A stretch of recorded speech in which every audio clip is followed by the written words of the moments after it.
بسم اللہ الرحمن الرحیم۔ السلام علیکم۔ آج میں آپ کو حضرت اسامہ بن زید رضی اللہ تعالیٰ عنہ کا ایک واقعہ سناتی ہوں۔ ہجرت سے 7 سال پہلے مکہ معظمہ میں رسول اللہ صلی اللہ علیہ وآلہ وسلم اور آپ کے صحابہ کرام رضی اللہ تعالیٰ عنہ قریش کے ہاتھوں ظلم و ستم کا نشانہ بنتے رہے۔ تبلیغی میدان میں مسلسل آپ پر حزن و ملال، رنج و غم اور مصائب و الام کے پہاڑ ٹوٹتے ہیں۔ اسی تلاطم خیز دور میں آپ کی حیات طیبہ میں ایک خوشی کی لہر دوڑتی ہے۔ کسی نے آپ کو خوشخبری سنائی کہ ایمن کے گھر اللہ نے بیٹا عطا کیا ہے۔ یہ خبر سن کر آپ کے روئے انور پر بے انتہا خوشی کے آثار دکھائی دینے لگے، جس کی ولادت سے رسول اللہ صلی اللہ علیہ وآلہ وسلم کو اس قدر خوشی ہوئی۔ یہ نومولود اسامہ بن زید رضی اللہ تعالیٰ عنہ تھے۔ صحابہ کرام رضی اللہ تعالیٰ عنہ میں سے کسی کو رسول اللہ صلی اللہ علیہ وآلہ وسلم کی اس بے انتہا خوشی پر تعجب نہ ہوا، کیونکہ سبھی اس نومولود کے والدین کا حضور صلی اللہ علیہ وآلہ وسلم کے ساتھ قریبی تعلق جانتے تھے۔ اسامہ کی والدہ برکت نامی ایک حبشی عورت تھی، جو ایمن کے نام سے مشہور ہوئی اور رسول اللہ صلی اللہ علیہ وآلہ وسلم کی والدہ ماجدہ کی کنیز بھی رہ چکی تھی۔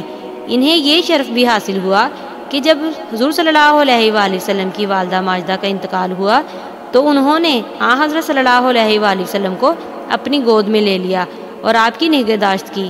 آپ اکثر فرمایا کرتے تھے کہ ایمن میری ماں کی مانند ہے اور یہ میرے اہل بیت میں سے ہیں۔ یہ تو ہے اس خوش نصیب نومولود کی والدہ محترمہ کا تعارف رہا اس کا باپ تو وہ محبوب خدا صلی اللہ علیہ وآلہ وسلم حضرت زید بن حارث رضی اللہ تعالیٰ عنہ ہیں۔ نزول قرآن مجید سے پہلے آپ نے اسے اپنا بیٹا قرار دیا تھا۔ ہجر و سفر میں انہیں آپ کے ساتھ رہنے کا شرف حاصل ہوا۔ علاوہ ازیں رازدان رسول صلی اللہ علیہ وآلہ وسلم ہونے کی سعادت بھی ان کے حصے میں آئی۔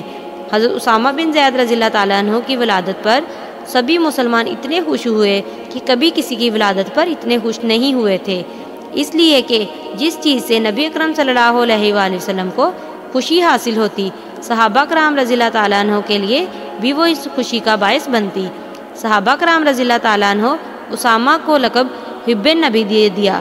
انہوں نے اس نومولود کو یہ لقب دینے میں کسی مبالغے سے کام نہیں لیا تھا۔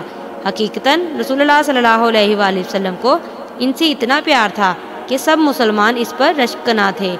حضرت اسامہ رضی اللہ تعالیٰ عنہ حضور صلی اللہ علیہ وآلہ وسلم کے نواسے حضرت حسن بن فاطمہ الزہرا کے ہم عمر تھے۔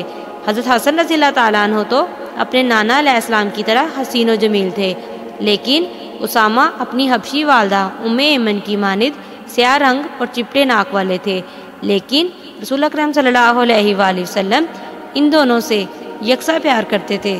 شفقت بھرے انداز میں اسامہ رضی اللہ تعالیٰ عنہ کو ایک ران پر بٹھا لیتے اور حسن رضی اللہ تعالیٰ عنہ کو دوسری ران پر، کبھی دونوں کو اپنے سینے سے لگاتے اور یہ دعا کرتے، الہی میں ان دونوں بچوں سے محبت کرتا ہوں، تو بھی انہیں اپنا محبوب بنا لے۔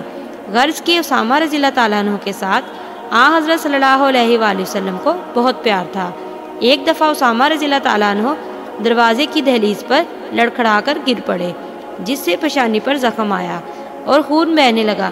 نبی اکرم صلی اللہ علیہ وآلہ وسلم نے حضرت عائشہ رضی اللہ تعالیٰ عنہ کو اشارہ کیا کہ اس کا خون صاف کر دے، لیکن صدیقہ رضی اللہ تعالیٰ عنہ کائنات کسی مصروفیت کی وجہ سے اس طرف فوری توجہ نہ دے سکیں۔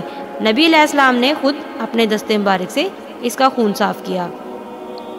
جس طرح بچپن میں حضرت اسامہ رضی اللہ تعالیٰ عنہ سے آپ نے پیار کیا، اسی طرح جوانی میں بھی ان کے سر پر شفقت کا ہاتھ رکھا۔ ایک دفعہ کا ذکر ہے کہ ایک قریشی سردار حکیم بن حزام نے ایک قیمتی لباس رسول اللہ صلی اللہ علیہ وآلہ وسلم کی خدمت میں بطور تحفہ پیش کیا، جسے اس نے یمن سے 50 دینار میں خریدا تھا، اور یہ لباس شاہ یمن کے لیے بطور خاص تیار کیا گیا تھا۔ آپ صلی اللہ علیہ وآلہ وسلم نے یہ تحفہ لینے سے انکار کر دیا، کیونکہ حکیم بن حزام ان دنوں مشرک تھا۔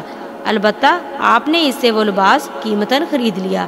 یہ بہترین لباس آپ نے صرف ایک مرتبہ جمعے کے روز پہنا، پھر حضرت اسامہ رضی اللہ تعالیٰ عنہ کو عطا کر دیا، اور وہ یہ لباس پہن کر صبح و شام شاداں و فرحاں اپنے مہاجر و انصار نوجوان ساتھیوں کے پاس آیا کرتے تھے۔ جب اسامہ بن زید رضی اللہ تعالیٰ عنہ جوان ہوئے تو عمدہ عادات اور اعلیٰ اخلاق سے متصف تھے۔ اس کے علاوہ حد درجہ کے ذہین، بہادر، دانشمند، پاک دامن، نرم خو اور پرہیزگار تھے۔ ان اوصاف حمیدہ کی بنا پر وہ لوگوں کی نگاہوں میں پسندیدہ شخصیت قرار دیے گئے۔ غزوہ احد میں اسامہ بن زید رضی اللہ تعالیٰ عنہ اپنے ہم عمر بچوں کے ہمراہ میدان جہاد کی طرف نکلے۔ ان میں بعض کو تو جہاد کے لیے قبول کر لیا گیا اور بعض کو بہت چھوٹی عمر کی بنا پر شامل جہاد نہ کیا گیا۔ ان میں اسامہ بن زید رضی اللہ تعالیٰ عنہ بھی تھے۔ جب یہ واپس لوٹے تو زار و قطار رو رہے تھے، کیونکہ انہیں رسول اللہ صلی اللہ علیہ وآلہ وسلم کے جھنڈے تلے راہ خدا میں جہاد کرنے کا موقع نہیں دیا گیا تھا۔ غزوہ خندق میں حضرت اسامہ بن زید رضی اللہ تعالیٰ عنہ اپنے ہم عمر نوجوانوں کے ہمراہ میدان کی طرف نکلے تو اپنے پنجوں کے بل اونچے ہو کر کہنے لگے کہ کہیں آج بھی نو عمری کی بنا پر جہاد میں شریک ہونے سے محروم نہ کر دیے جائیں۔ ان کی یہ حالت دیکھ کر نبی اکرم صلی اللہ علیہ وآلہ وسلم بہت خوش ہوئے اور انہیں جہاد میں شریک ہونے کی اجازت دے دی۔ جب حضرت اسامہ رضی اللہ تعالیٰ عنہ نے راہ خدا میں جہاد کے لیے تلوار اٹھائی، اس وقت ان کی عمر صرف 15 برس تھی۔ غزوہ حنین میں جب مسلمان شکست سے دوچار ہوئے تو اس نازک ترین موقع پر اسامہ بن زید رضی اللہ تعالیٰ عنہ، حضرت عباس رضی اللہ تعالیٰ عنہ، ابو سفیان بن حارث رضی اللہ تعالیٰ عنہ اور دیگر 6 صحابہ کرام رضی اللہ تعالیٰ عنہ میدان کارزار میں ثابت قدم رہے۔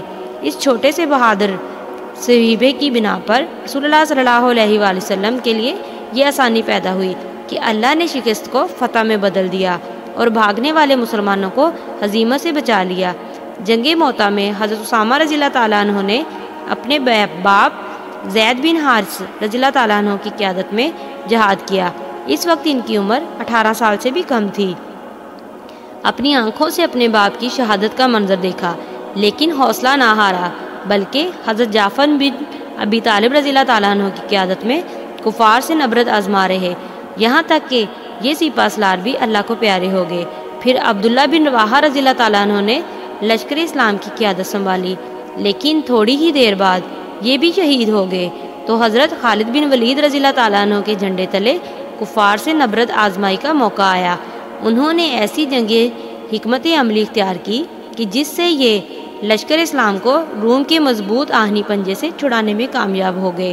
حضرت اسامہ بن زید رضی اللہ تعالیٰ عنہ اپنے شہید باپ کے جسد خاکی کو سرد زمین شام میں اللہ کے سپرد کر کے انہی کے تیز رفتار گھوڑے پر سوار ہو کر مدینہ طیبہ پہنچے۔ 11 ہجری کو رسول اللہ صلی اللہ علیہ وآلہ وسلم نے رومیت سے جنگ کرنے کے لیے لشکر اسلام کی تیاری کا حکم صادر فرمایا، اور اس لشکر میں حضرت ابوبکر صدیق رضی اللہ تعالیٰ عنہ، حضرت عمر رضی اللہ تعالیٰ عنہ، حضرت سعد بن ابی وقاص رضی اللہ تعالیٰ عنہ اور حضرت ابو عبیدہ بن جراح رضی اللہ تعالیٰ عنہ جیسے جلیل القدر صحابہ کرام رضی اللہ تعالیٰ عنہ موجود تھے۔ حضور صلی اللہ علیہ وآلہ وسلم نے اس لشکر کا امیر حضرت اسامہ بن زید رضی اللہ تعالیٰ عنہ کو مقرر کیا، جبکہ ان کی عمر صرف 20 سال تھی۔ انہیں حکم دیا کہ علاقہ بلقاء اور قلعہ دارہ روم کو اپنے پاؤں تلے رون ڈالیں، جو کہ بلاد روم کے غزہ نامی شہر کے قریب واقع ہے۔ یہ لشکر ابھی تیاری میں مصروف تھا کہ رسول اللہ صلی اللہ علیہ وآلہ وسلم بیمار ہو گئے۔ جب مرض نے شدت اختیار کی تو لشکر اس صورتحال کو دیکھ کر روانہ ہوا۔ حضرت اسامہ رضی اللہ تعالیٰ عنہ فرماتے ہیں، جب نبی اکرم صلی اللہ علیہ وآلہ وسلم پر بیماری کا شدید حملہ ہوا تو میں اور میرے چند ساتھی تیمارداری کے لیے آپ کی خدمت میں حاضر ہوئے۔ بیماری کی شدت کی بنا پر آپ بالکل خاموش تھے۔ آپ اپنا ہاتھ اوپر اٹھاتے پھر اسے مجھ پر رکھ دیتے۔ میں سمجھ گیا کہ آپ میرے حق میں دعا کر رہے ہیں۔ تھوڑی ہی دیر بعد حبیب کبریا صلی اللہ علیہ وآلہ وسلم اللہ کو پیارے ہو گئے۔ اب حضرت ابوبکر صدیق رضی اللہ تعالیٰ عنہ کو خلیفہ منتخب کیا گیا۔ تمام صحابہ رضی اللہ تعالیٰ عنہ نے آپ کے ہاتھ پر بیعت کی۔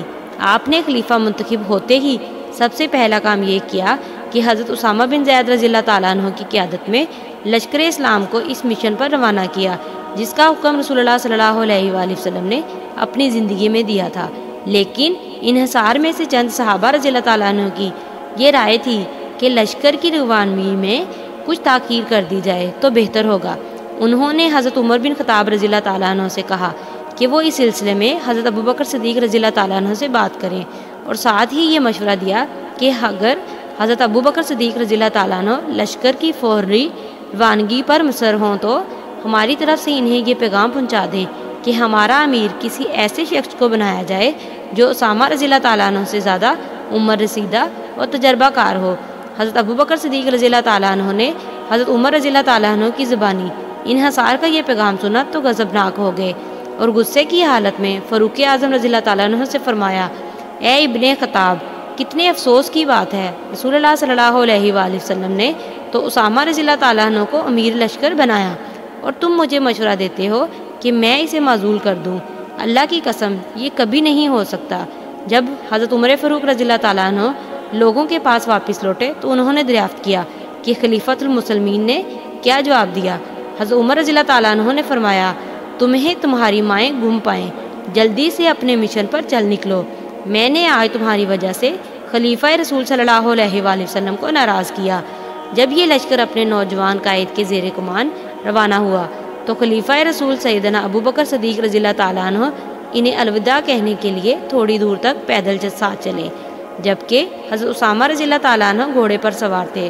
حضرت اسامہ رضی اللہ تعالیٰ عنہ نے کہا، اے خلیفہ رسول صلی اللہ علیہ وآلہ وسلم، باخدایا تو آپ بھی گھوڑے پر سوار ہو جائیں ورنہ میں گھوڑے سے اترتا ہوں۔ صدیق اکبر رضی اللہ تعالیٰ عنہ نے ارشاد فرمایا، باخدا نہ تو آپ نیچے اتریں گے اور نہ میں سوار ہوں گا۔ پھر فرمایا، کیا میرے لیے یہ اعزاز نہیں کہ کچھ عرصے کے لیے اپنے پاؤں اللہ کی راہ میں غبار آلود کر دوں۔ حضرت اسامہ رضی اللہ تعالیٰ عنہ کو دعائیں دے کر جہاد پر روانہ کیا اور کہا، رسول اللہ صلی اللہ علیہ وآلہ وسلم نے تمہیں جو وصیت کی ہے اس کے مطابق سرگرم عمل رہنا۔ پھر سرگوشی کے انداز میں فرمایا، اگر حضرت عمر رضی اللہ تعالیٰ عنہ کو میری معاونت کے لیے میرے پاس رہنے دیں تو بہتر ہوگا۔ حضرت اسامہ رضی اللہ تعالیٰ عنہ نے آپ کی رائے سے اتفاق کیا اور حضرت عمر رضی اللہ تعالیٰ عنہ کو وہیں رہنے دیا۔ حضرت اسامہ بن زید رضی اللہ تعالیٰ عنہ لشکر کو لے کر چل پڑے اور اس مشن کی کامیابی کے لیے ہر وہ کوشش کی جس کا رسول اللہ صلی اللہ علیہ وآلہ وسلم نے حکم دیا تھا۔ پہلے مرحلے پر لشکر اسلام نے سرزمین فلسطین میں بلقاء اور قلعہ دارۂ روم کو فتح کیا، مسلمانوں کے دلوں سے روم کی سلطنت کا رعب و دبدبہ ختم کر دیا، دیار شام، مصر اور شمالی افریقہ کو فتح کر کے بحر ظلمات تک اسلامی سلطنت کا جھنڈا لہرا دیا۔ حضرت اسامہ رضی اللہ تعالیٰ عنہ اس مہم کو سر کر کے بڑی شان و شوکت سے اپنے والد گرامی کے تیز رفتار گھوڑے پر سوار ہوئے اور کثیر مقدار میں مال غنیمت کے ساتھ بخیر و عافیت لوٹے، یہاں تک کہ یہ بات لوگوں میں مشہور ہو گئی کہ حضرت اسامہ رضی اللہ تعالیٰ عنہ کے لشکر سے بڑھ کر آج تک کوئی لشکر اتنی کثرت سے مال غنیمت نہیں لے کر آیا۔ جوں جوں وقت گزرتا گیا مسلمانوں کے دلوں میں حضرت اسامہ رضی اللہ تعالیٰ عنہ کی قدر و منزلت بڑھتی گئی اور یہ عزت و وقار اور عظمت و شان رسول اللہ صلی اللہ علیہ وآلہ وسلم کے ساتھ وفاداری کے نتیجے میں آپ کو میسر آئی۔ فاروق اعظم رضی اللہ تعالیٰ عنہ نے اپنے دور خلافت میں حضرت اسامہ رضی اللہ تعالیٰ عنہ کے لیے اپنے بیٹے سے زیادہ وظیفہ مقرر کیا تو بیٹے نے عرض کی، ابا جان، آپ نے اسامہ کے لیے 4000 اور میرے لیے 3000 درہم وظیفہ مقرر کیا ہے، حالانکہ اس کے باپ کو وہ فضیلت حاصل نہ تھی جو آپ کو حاصل ہے اور اسامہ رضی اللہ تعالیٰ عنہ کو وہ مقام حاصل نہیں جو میرا ہے۔ بیٹے کی یہ بات سن کر فاروق اعظم رضی اللہ تعالیٰ عنہ نے ارشاد فرمایا، بیٹے افسوس تجھے علم نہیں، سنو اس کا باپ تیرے باپ سے زیادہ رسول اللہ صلی اللہ علیہ وآلہ وسلم کو عزیز تھا اور یہ خود بھی آن حضرت صلی اللہ علیہ وآلہ وسلم کو تجھ سے زیادہ پیارا تھا۔ یہ جواب سن کر حضرت عبداللہ بن عمر رضی اللہ تعالیٰ عنہ خاموش ہو گئے اور اسی وظیفے پر راضی ہو گئے جو ان کے لیے مقرر کیا گیا تھا۔